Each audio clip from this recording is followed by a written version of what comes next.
G'day everybody, this is Nick at Stridewise.com with my good friend and occasional co-host, Troy Barmore. Hello. We are here, this is an impromptu video because we just realized that between the two of us, we have an unbelievable amount of products from this company that we absolutely adore. So this is a guide to, for our money, I think the best leather bag company there is. They have the best hard leather. to top. Yeah, we have handled many leather goods over the years, and Satchel and Page is just our favorite company. And we were sort of thinking about, we should do a video on the backpack and do a video on the Gladstone travel bag.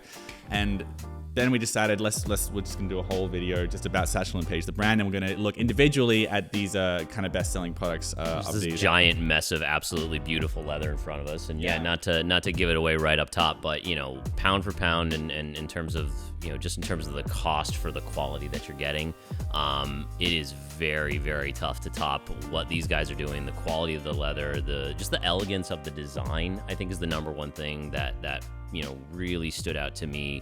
Yeah, the website says that there's like a line on the website. It's like inspired by 1940s leather goods, but like it's really just. I can see that. Yeah, but like we don't need to say this is from the 1940s. It's just like they go for sort of like relatively simple designs that let the materials speak for themselves. Obviously, the leather itself is the highlight here, but the designs as well. Like they're just like functional, but also minimalist in all the right ways. They're just classic. Let's talk about the leather. Yep. The leather on Satchel Page, because that's obviously going to apply to all the products we're looking at today. So this is vegetable tan leather from Tuscany in Italy. It is so vegetable tan that every product you get from them gets this little, every product made from this leather has this little certification from the Italian Consortium of Vegetable Tan Leather Tanneries, because it's a very highly valued and very rare and very difficult to find and produce sort of leather. There's a little bit of variation between all of these bags, and that's partially due, in fact, to the fact that these are all different ages. Some of these are much more well-traveled and a little bit more beat up, and that, give you a little bit of a sense of how the leather is going to age. But this one's my oldest. This is the oldest one. I took this all over Europe earlier this year, but it was also like a year or two old at that point. Yeah, but, they're all going to feel in the same sort of vein. So, if you get different bags from them, it's going to still feel like a cohesive collection, right? Like, of the two here, the Dop Kit and the Gladstone sort of Weekender bag here are both mine. And, they feel like they are a part of the same set, but they don't feel sort of like artificially identical. It's almost like it's too produced, or it's insanely, like they're insanely detailed about it, and to the point where it would be crazy expensive. You know? And wasteful. Yeah, absolutely. So the thing with leather is these are hides of animals, and actually organic beings are not all identical, as we all know. So you're going to get variations in hides and in color. Sometimes you'll get I haven't actually had scratches, but like one thing that you'll often get, like there's like sort of rippling effects on this as well, and that's from the good stuff, skin. man. Basic introduction to leather. Something like 99% of all leather on Earth is chrome tanned, whereas these are vegetable tan. So vegetable tanned leather, that's the way that we've been making leather for thousands and thousands of years. You use like natural tannins from like bark and mimosa, plant extracts, that sort of stuff, and that's what helps to deputrefy the hides. Basically, make sure that it's not skin that's just rotting on a bag. That's how you make leather. Chrome tanning we invented in the mid 19th century, and it's just much faster, so it's much cheaper. And there are plenty of reasons. Chrome tan leather can be pretty good. There's plenty of very good chrome tan leather out there. Yeah, there's a time and a place for chrome tan, and despite what I'm sure will be said in some of the comments, like vegetable tan is not, in my opinion anyway, like at a baseline better than chrome tan across the board. I mean, I have a video up there that I did on that whole subject, so we don't bog this down too much on why chrome tan can be better than veg tan. But I think especially for bags where comfort isn't quite so much of an issue as it is with like footwear, then I definitely prefer veg tan for bags in particular. But the way that vegetable tan leather ages, and also just the fact that it's an embodiment of thousands of years of tradition in a way that chrome tan leather isn't. It is more expensive because it takes a lot more time and a lot more skill to make. So chrome tanning you can do in a day or two. Veg tan leather it takes weeks, sometimes months. This is made in Italy in this in this small tannery. And Dan, the guy who founded Satchel and Page, who I met up with for drinks in Brooklyn a couple weeks ago, at that point point, I already owned all this, by the way. He didn't just throw all this stuff on us for a video. We just thought it would be fun. Because Troy is actually like we didn't just get. I mean, I think I got the bag from him for a video. But Troy, this is a wedding gift for Troy, and so is the dub kit. Like he requested it. Troy's obsessed. This actually was so this one was a Christmas present last year from my wife, and she, God bless her, and God bless Satchel and Page. She hounded them for this because it wasn't in stock for a very long time, and they were able to actually hook it up, completely unrelated to Stridewise. And then the dop kit was a wedding present from her as well, because she knows that I can't get enough of their stuff. It is so beautiful and so elegant, and if you're taking like a nice weekend trip somewhere and you just want to feel fancy and sort of And again, just the fact that this bag, looking at it, feeling it, seeing it in person, the amount of leather that goes into these panels, the fact that this is not a $2,000, $3,000 bag still blows my mind every time I use it. When people see the price tag on products like this, they sometimes might raise an eyebrow, like that seems expensive for a bag. But when you understand what you're getting here, the price is good on this. Walk us through it. We'll put the buckle on this side. Yeah, so it's a pretty simple design overall. This is a Gladstone style bag, which means that there's a metal sort of frame in the top of the bag that hinges open, and you got a couple little spots inside. A couple little pouches or whatnot, what do I have in here? Like pockets? Little hip flask here. Also a wedding present from a buddy of mine. A little zipper pocket in the back there that you can fit other kind of little peripherals and whatnot. But other than that, that's about it. So, this bag is really designed for, a extended weekend, 3, 4, maybe 5-day trip. I love that. I love the way it just like hinges open. It's so cool. Presents itself to you. Right? And it's easy to get in there and get everything. I think the most that I packed in there was like a week in clothes. That frame might bend a little bit if you are like being really rough on it. So if you're taking it on a plane or something like that and you're shoving it into like a really tight overhead compartment, that frame could bend a little. If that happens, not the end of the world. It's fairly easy to bend it back, but that's the only thing to kind of be aware of is Is this airport cabin friendly? Can you is carry on? Yeah, it's totally carry on friendly. You can very much easily fit it in the overhead bin. Not going to fit under your seat. So if you got a rollerboard and this as your personal, that ain't gonna happen because it is a fairly large bag.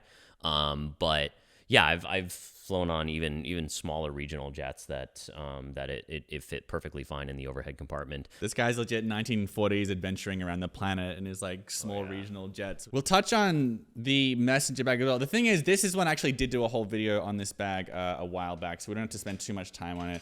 That said, I've used it a fair amount. The leather's like softened up a bit, which is how vegetable tan leather works. Obviously it's called the Mailbag. It's modeled after old-fashioned mailbags.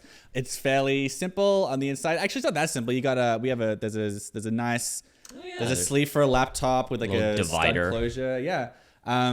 There's some pockets in there as well. You got the key fob here. Some little pen holders and whatnot in there. And there's a slip on the back there as well.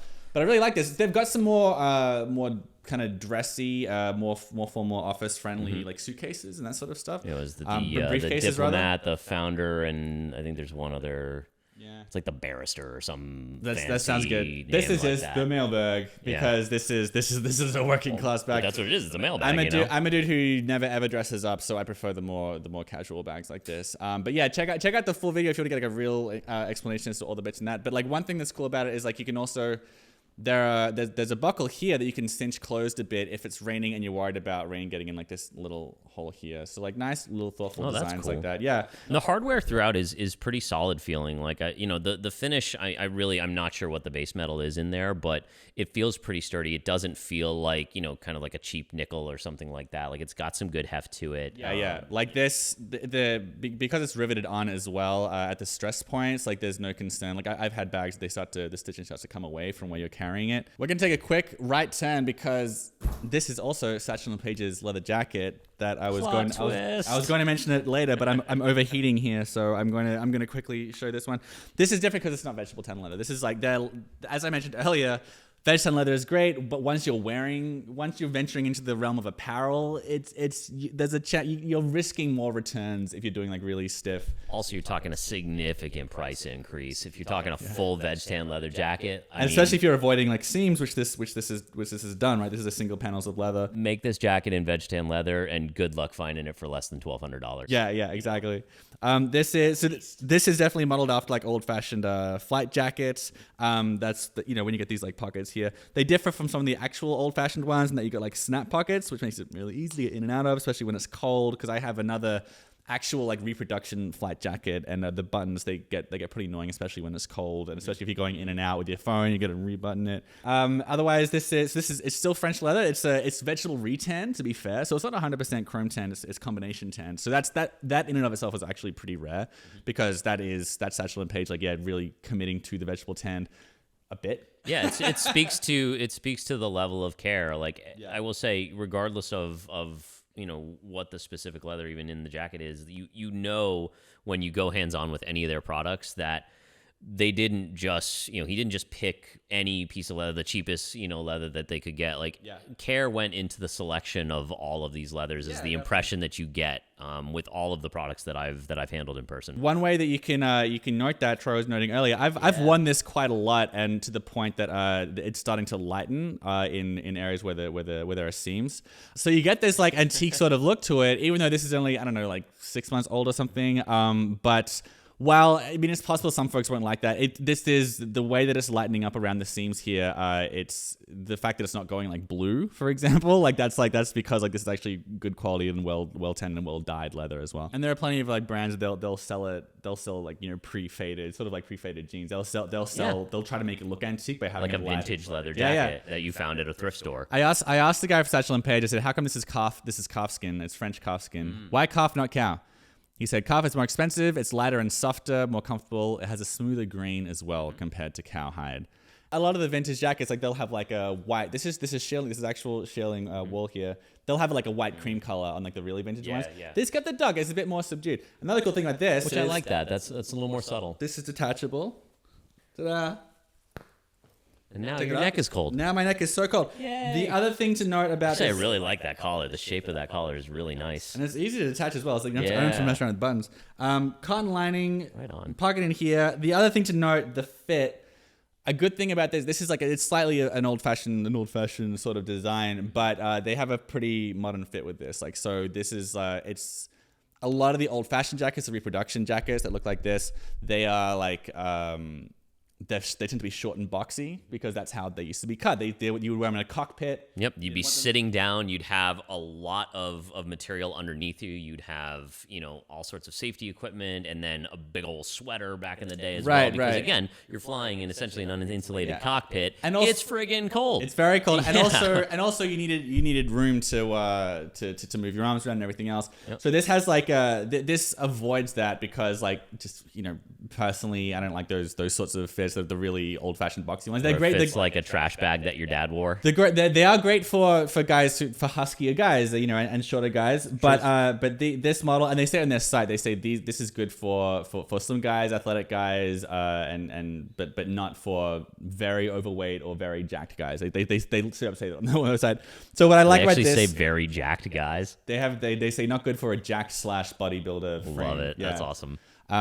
But so yeah, this is a bit longer in the torso and it has a bit higher armhole. So this is like it's inspired by old designs, but I guess it's sort of like the rest of the stuff in their collection. Inspired by old designs, but it still fits very well into a more context. Contemporary cut. I'm gonna get this bad guy off. All right, let's talk about the dub kit. Show them the dub kit. Yeah, so the dub kit it's kind of like it's a mini version of the Gladstone, honestly. It has these beautiful little like brass feet on it, which is nice. Just adds a little bit of extra reinforcement when you're setting it down in places. And the dop kit has the same thing. These nice little, pegs. And as you can hear, this is actually my dop kit. Yeah, so it's full of all of my crap. But it's very simple inside, as most dop kits are. There's not a lot of organizational stuff that you can do with a dop kit. Yeah, it's a cotton twill. It's this like navy blue cotton twill on the inside, which is nice.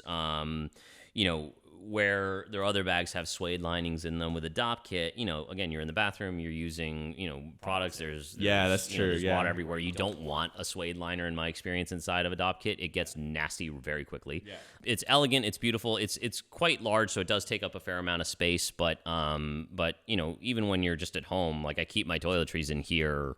Moving on to the backpack, like if you can see it in the light, this does have some like sort of, I don't know what you call this, speckling or something that's happened when I've been wearing this in the rain. Nonetheless, other than it looks like the fact that looks like you fell off a motorcycle on it. Yeah, I wore it in a photo shoot a couple weeks ago, and when it was time to take the bag off, I just tossed it, and I was like, it's leather. You know, unless it's a gouge or like a cut in the leather, scuffs like this will come out or sort of like blend back into the leather with conditioning and with buffing and all that stuff. That's actually going to look really, really nice when you get some conditioner on there. When I get off my ass and properly take care of this leather. Yeah. I covered this in a best leather backpacks video that might be out by now, but it's like really nice. It's minimalist. It's sleek. It's single panels of leather wherever possible. We touched on that earlier, but like one reason why it sucks to have like a stitch here. It's very rare to see like this much leather without like stitching running across it, because it's cheaper when you can like sew together smaller pieces of leather. It's harder to find nice big continuous pieces of leather, but that does give the bag more places to tear and break if it has more seams. And more than that, it just doesn't look very good. Backpack makes a lot of people think of like school days and you look like a child. Like a JanSport. Right. Yeah. But this backpack, like I wore it with like if it's like with like shorts and the sneakers, or like you know, like a button down linen button down and loafers, like it looked great. Like you can wear a bag like this with like a good like smart casual sort of outfit, or even like business casual or more so. It's tough to make a backpack look elegant. Yeah, and you know what I mean, while being fairly functional. Like it's not obviously doesn't have like, you know, water bottle holders or whatever. But check it out. It's got two compartments here. Like the back here, you got for your computer, so you can start from there. There's room for 2 computers actually, if you want. It's fully lined with suede, which is very, very fancy. I would understand if you made that a ding against them, because bags get, you know, not everything in a bag is going to be clean all the time, and suede can be a little bit hard to clean. Considering how, I mean, like, again, maybe don't throw a like maybe closed bottle of Gatorade inside of this kind of bag. To bring this video home and to probably wrap it up, because we've spent a lot of time talking about Satchel and Page, you go to the website. If you see a 500, and I think right now this is like $590. I think the backpack. When you start seeing bags are in the $500-600 range, so many people just instantly say, "Well, that's not worth it." But like when you know what you're getting, and the not just the skill and labor behind the product, but just how long it's going to last, and they come with lifetime guarantees naturally, and they'll last several lifetimes. I think that it with comparable products, like they are a good deal, and we recommend them, and we're not being paid to say that. And again, we didn't even get all this stuff for free. We just really, really like the products. Yeah, again, this was sort of a plan this morning. We were like, hey, we have a bunch of Satchel and Page. Do you want to just geek out about how beautiful it is for like 25 minutes? And anyway, look, man, that's our video on Satchel and Page. Thanks for watching this far. All like 4 of you who made it this far. Like and subscribe. I've got some articles in the description below. I got one, because I put this in like my favorite leather backpacks article as well, and there's also, I got a full review of the Mailbag if you want to check that out, and just some other general leather stuff, and also links to the products are all in the description below as well. That's it. Thanks for watching. Subscribe if you made it this far. You're definitely subscribed. There's no way anyone randomly would have watched this far. But if you haven't subscribed, do give it a watch, because we really like talking about high quality stuff that's going to last a long time. That's it. See you in the next video.